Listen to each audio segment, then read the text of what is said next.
Russia, USA, China, not more than that. But largely, again, when we talk about multilateral relationships at world level, we will basically talk about this also and this also. Hmm? Very brief. So let's start with the bilateral relations, and we will start with just the example that we took, China.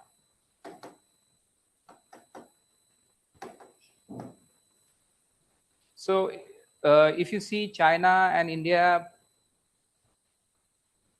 one of the oldest civilizations in the world. China has had one of the oldest civilizations and a very long history. And India also shares a similar long history. Chinese history, recorded history, goes even before that of India. You know, historically speaking, our Indus Valley civilization and the Chinese civilization prospered almost at the same time. But the historical recording began much before in China, very early in ancient history. In India, the recorded history began little later, a few centuries later. So, and the cultural ties between India and China have been historical in that sense, mostly cultural and mostly revolving around Buddhism. The fact that Buddhism traveled to larger part of China, and at one point in time, China was a Buddhist country completely. Today, also, a large population of China is Buddhist, and that is why these countries have shared a long cultural and religious legacy together. So there has been, in a historical past, there has been some sort of affinity between these two countries. These two countries do not seem to have come in a very direct conflict or at war with each other anytime in the ancient or medieval history, right? And the exchanges have been mostly cultural and religious, and then in modern times, of course, trade and commerce. But then we will talk more about what has happened to Indo-China relationship in the post-independence period, which is the modern period. So we'll talk about 1950 onwards, what has happened. Of course, there can be a question on purely on historical aspects of exchange and relationship between India and China. So that's a part of history largely, but then this background should help in building that thought. 1950, why 1950? Because of course, before 1950, also in modern period, the British India had a lot of interaction with the China, right? And British India's interaction with China have actually led to some of the issues which are still we were grappling with them. So we'll talk about that also. So some timelines to note down. Generally, when we talk about Indian Chinese relationship in post independence period, you can actually summarize and see a pattern. That pattern is something like this. It has a conflict, and then that conflict turns into cooperation, and then we have a competition.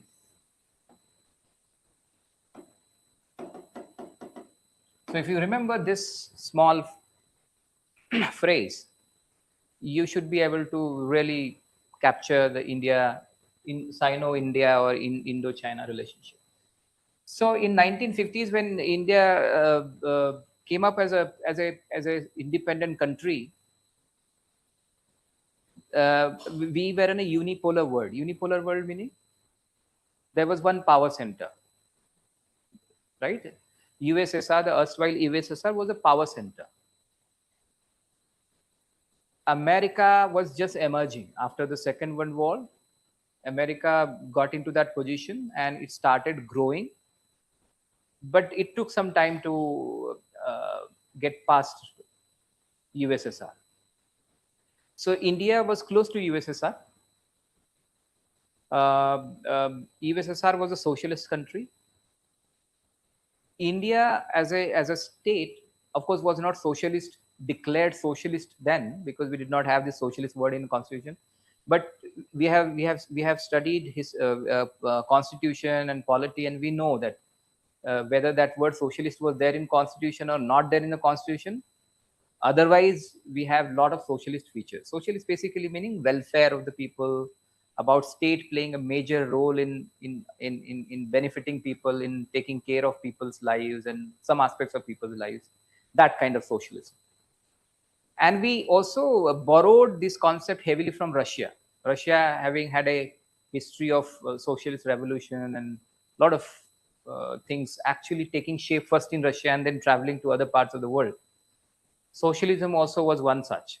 And one of the elements that we borrowed from Russia was the 5-year plans. जब Russia की हम बात करेंगे bilateral में, we'll talk about that. And we then started on this journey of development.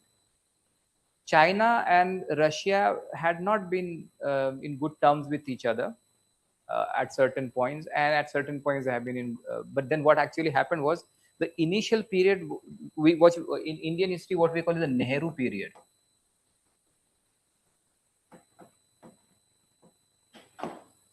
Nehru's time from say 1950 after the constitution till his death defined the initial phase of Indo-China relationship. And it was in 1954 that for the first time we in modern times we started defining our relationship with China, and that was in the form of a principle called Panchashil. You know what is Panchashil? You heard of it?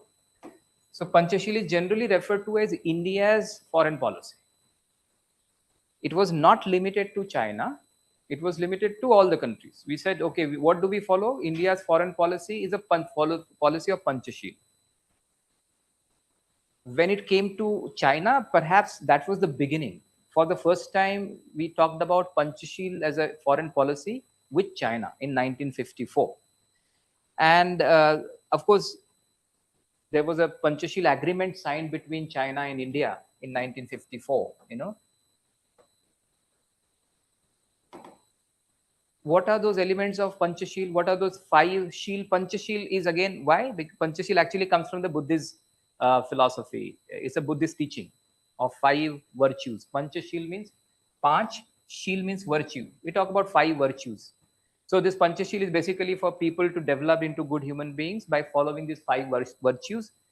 And India extended this to bilateral relationships of India with other countries, and to begin with China, and said that our relationship should also be based on these 5 virtues. But these 5 virtues are not the virtues that are contained in Buddhism, but the spirit is same. What are those basically? So there, the basically is first is of course mutual respect, that the countries should respect each other. That's the first principle of Panchashil. Mutual respect between the 2 countries. Unlike what US did with Ukrainian president, there was definitely no mutual respect there. But by and large, barring such aberrations and barring such, you may say, one-off incidents, largely country to country relationship, if they are not at war with each other, it is generally cordial. So first is mutual respect. The second is non-aggression.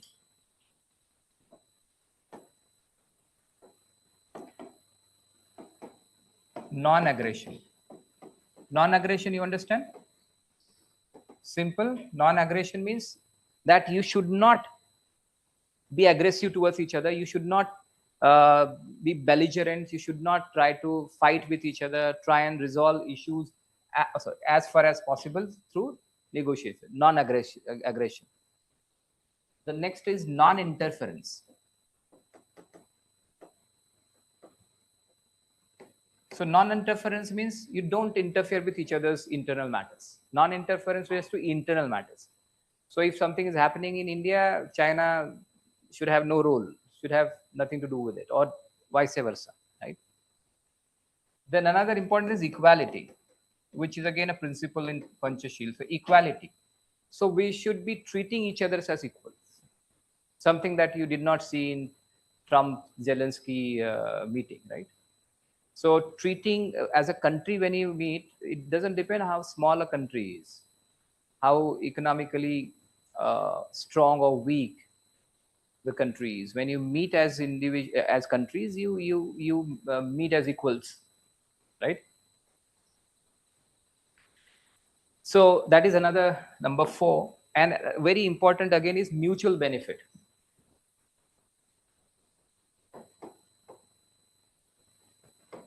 तो ये principal का आप सभी relationship में define करते हुए use कर सकते हो. This is been India stand, and today also India follows Panchashil policy.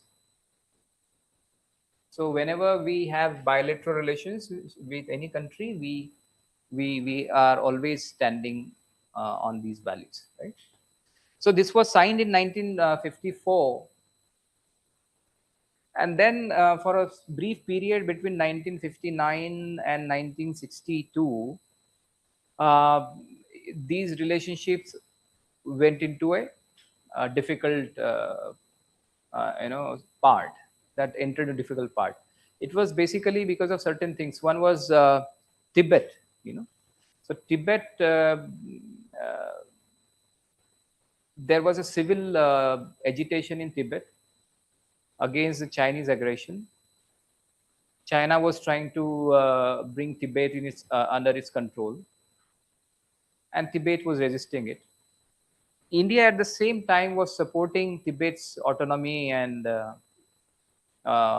in a way, uh, has always refused to acknowledge China's sovereignty over Tibet. तो तिब्बत वाला इशू एक मेजर था. और फिर दूसरा, जब तिब्बत में when Dalai Lama fled from Tibet because of the Chinese aggression, then India gave asylum to Lama. And for a while, actually, Lama ran his government in Tibet from India. That somehow irked the Chinese, and there were, of course, certain issues on the border, and that was a time around which India also increased its patrolling around the border area. And these things somehow built up, and it was in 1962 then, I believe October, China attacked India militarily. In army, Chinese army attacked India on 2 fronts, the western front and eastern front. And it was a very sudden attack. Indian army was not ready for any such attack. It wasn't prepared. It had not deployed enough people on those borders, and received heavy setbacks in this war. So it was a war between the two countries, which lasted for almost a month, exactly a month. So from, I believe, from, I think, 20 October to 20th November, for this 30 days or so, that war lasted, with mostly Indian troops retreating and ceding a lot of territory to the Chinese. Why was that so? Was India really weak? India had good forces even then, but they were not ready for such a attack. Plus, this was a time, of winter, and the terrain was very difficult, and they always had an advantage of being on upper ridges, right? And then, of course, within a short span of time, you cannot deploy forces there. So that setback led to one important thing. Of course, on 20th of November, China declared a ceasefire, unilateral ceasefire. There was no talk between the two countries. They were fighting on the borders. And suddenly, China said, okay, now ceasefire. And it started withdrawing its troops. So, in fact, I think we should be able to show you something on the screen, because it requires to see map.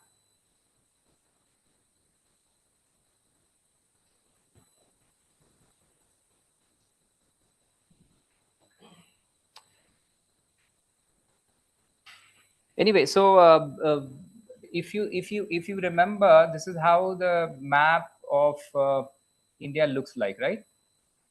Now, what are we talking about? This is the eastern part, right? This belt, this belt, and this belt. Okay, this is the Ladakh region. So this area is called Aksai Chin.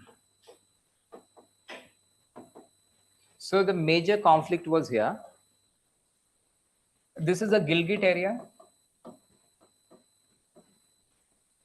ये गिलगिट है, Gilgit Baltistan area बोलते हैं जिसको. So the first attack, major battle was here. The Indian forces retreated here till this point, and the Chinese army actually walked into much of Ladakh then, and then it settled here, taking control over Aksai Chin. तो Aksai चीन जो है वो एक बड़ा area है जो उस समय in fact it's like almost like this Aksai Chin.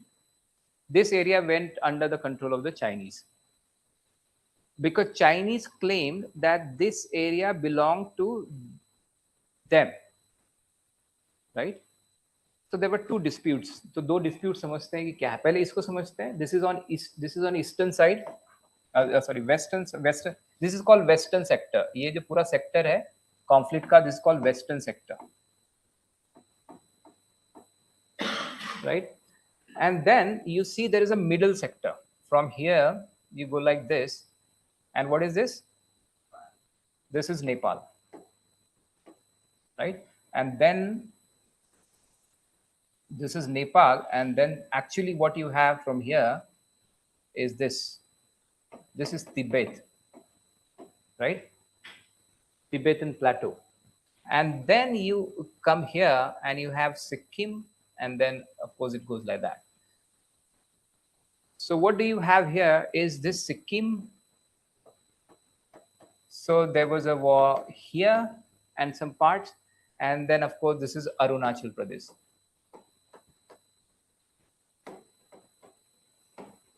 So this sector is called middle sector. In Indo-China relation, this is called middle sector. This is eastern sector, western sector, and this is called eastern sector. Okay. The border in the middle sector is largely undisputed. लगभग 665 kilometre का ये patch है जो undisputed है. Undisputed इसलिए भी है क्योंकि डायरेक्ट बाउंड्रीज शेयर नहीं हो रही है. There is Nepal in between, then there is Tibet. Will talk about Tibet, and then there is Sikkim, and then there is Arunachal Pradesh. Now this sector is again disputed. So there was a war here, and during that 1962 war, the Chinese army actually had occupied larger part of Arunachal Pradesh, almost the entire Arunachal Pradesh. The Indian troops had actually retreated much into Assam and the southern parts. But when China declared ceasefire, they retreated from here. They went back.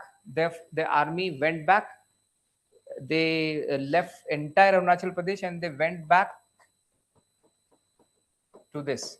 This is called McMahon Line. McMahon Line.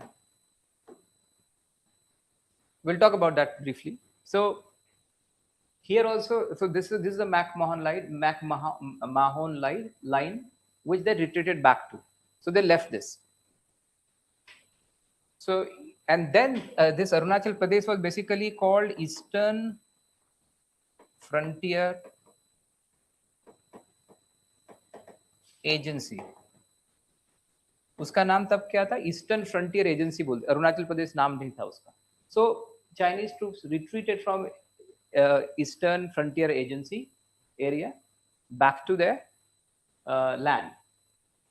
So 1962 war resulted in this important thing. What did it do?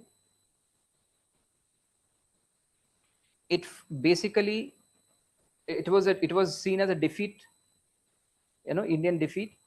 India conceding Aksai Chin to from here they did not move. They occupied this area.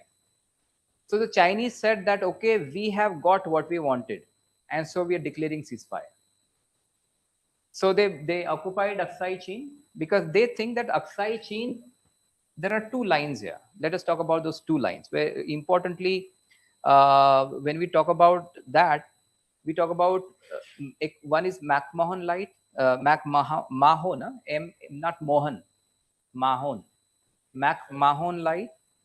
That line was drawn in period of between say 1911 to 1914. So what was this line?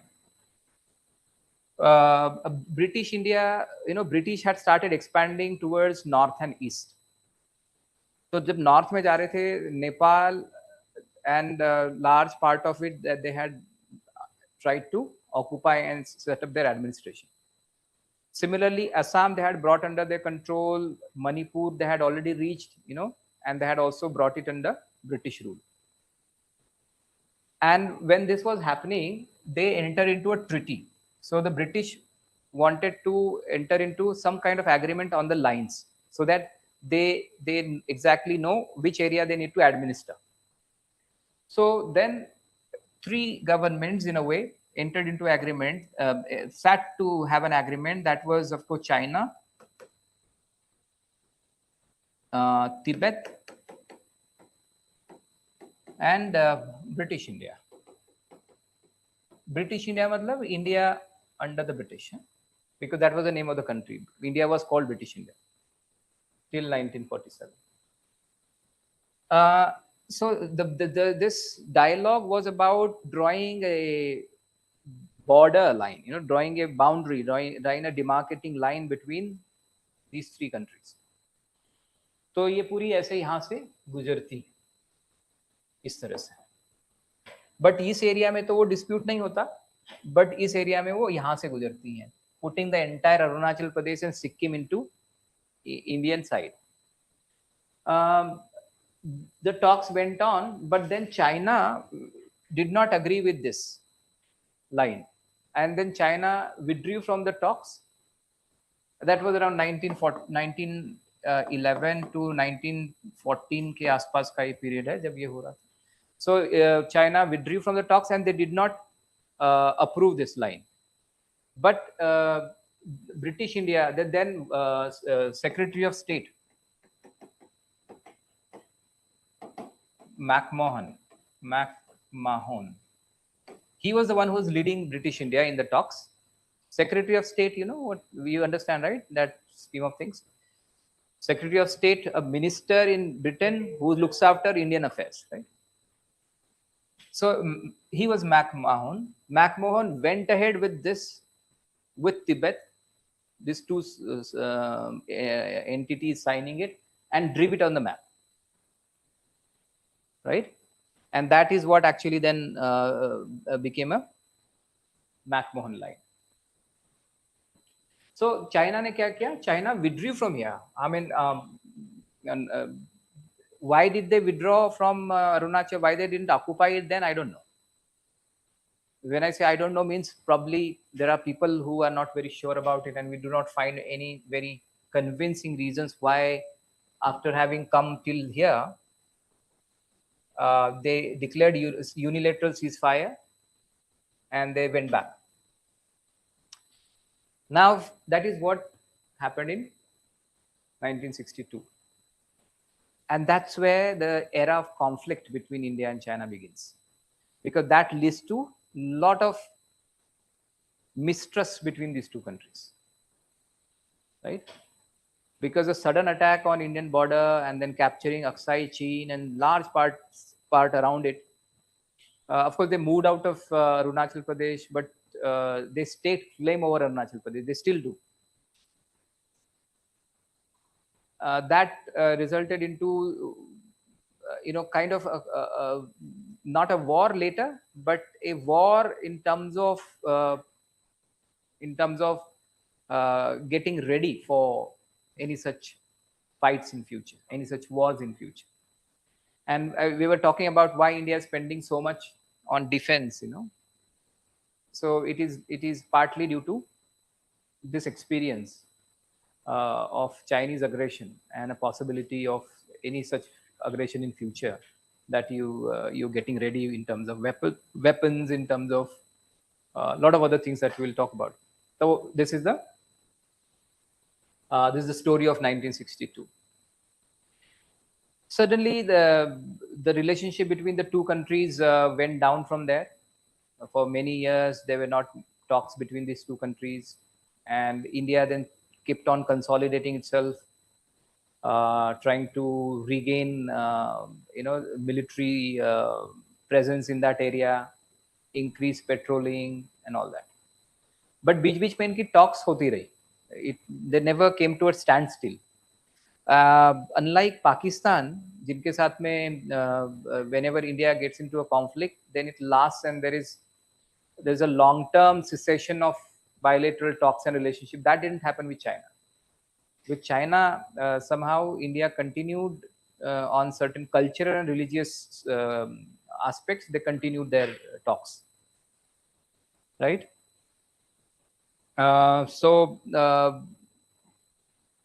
then that entire period, you see, from 1962, that's a period of from there on, you see, till say about 1990s. This period is a period of, what it was? What is this period called internationally generally? It's a period of Cold War. तो cold war के बारे में बात करेंगे हम लोग. But what is cold war? Basically a struggle between the then USSR and USA for being superpower, being the power, the only power, the sole, power in the world. By 1990, by 1989, till the disintegration of USSR, that continued, and then we see an end of Cold War with USSR. USSR is United States of Soviet Russia. They were large. It's a huge territory that broke into, I believe, 14 countries. So that disintegrated USSR into 14 countries. Ukraine is one of them. That conflict will come to later. And what we have after 1989 is not USSR, but just Russia. So Russia then, of course, weakened by its disintegration, weakened by the long Cold War, and economic and military emergence of USA resulted in another unipolar kind of world where US became a superpower. And when US became a superpower, that also affected relationships between various countries, bilateral and multilateral relationships. So क्या हो रहा था उसमें? Then, of course, this period we do see another area. Of course, there was a conflict between India and China in terms of borders. One of the main reasons why there was a dispute is because there's no clarity between these two countries, right? Clarity क्यों नहीं है? See, there are two more lines. There is one Johnson line. So this line is very old line, 1885 के आसपास की होनी चाहिए. Yeah. Okay. I'll just see that. Johnson line is one line that was drawn by Johnson, Mr. Johnson, in 1885, demarcating India, Tibet, and China. In that line, in Johnson line, Aksai Chin is shown as part of Ladakh, basically Jammu and Kashmir. Aksai Chin